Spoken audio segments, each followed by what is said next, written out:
11 of the fantasy football season, and here's a few wide receivers I would drop this week. The first guy, Robert Woods of the Los Angeles Rams. So Robert Woods, he got hurt last week in practice and he torn the ACL, and obviously he's going to be out for the season and probably miss some of next season as well in the early weeks of next year. So Woods, he finished the year with a great year, no doubt about it, and this Ram team was riding high. So he had 8 carries, 46 yards and a touchdown, and 45 catches for 556 yards and 4 touchdowns with a 2-point conversion on the season. So Van Jefferson and Odell Beckham Jr. now are going to take the spot here of Robert Woods, and it's just unfortunate. Robert Woods is a great playmaker. He's a nice gadget guy as well in this Ram offense, and to see him go down in practice is just a bad loss in general, but luckily for their sake, they signed Beckham Jr. to have another veteran on the roster. But I still think Van Jefferson is going to be more the number 2 option over here for now in Los Angeles. And in keeper leagues, maybe you want to keep Woods,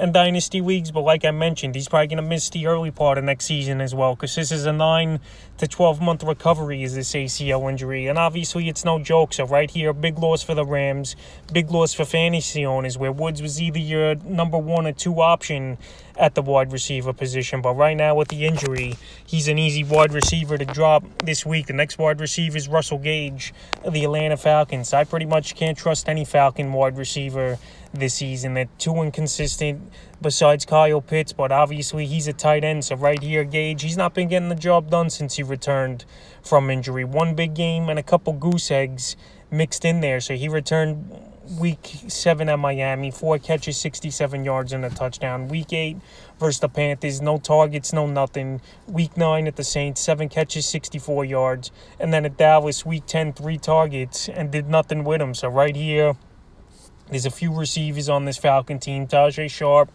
Russell Gage, and Zacharias. And right here, none of these guys are really standing out as each and every week consistent option. So obviously in deeper leagues, maybe you keep Gage, but those 10 and 12 team formats, there's no reason to have him on your roster. And I actually played him in a couple leagues over the last couple weeks, and he's been very disappointing, and a guy I just don't want to deal with, because he's had 2 goose eggs in the last 3 ball games, and that's definitely a player you don't want on your roster who could get 0 or who could get 15. So definitely drop him, in my opinion. And the third and final wide receiver I would drop this week's T.Y. Hilton of the Indianapolis Colts. So T.Y. Hilton returned in this ball game versus the Jacksonville Jaguars after missing Week 9 game versus the Jets, and he didn't do anything. 1 catch for 5 yards on 5 targets. So right here, it's pretty much Michael Pittman and the running backs over there in Indianapolis. Everyone else is inconsistent. Everyone else doesn't produce fantasy numbers, in my opinion. And Week 11 here, tough matchup at the Buffalo Bills that give up the least amount of fantasy points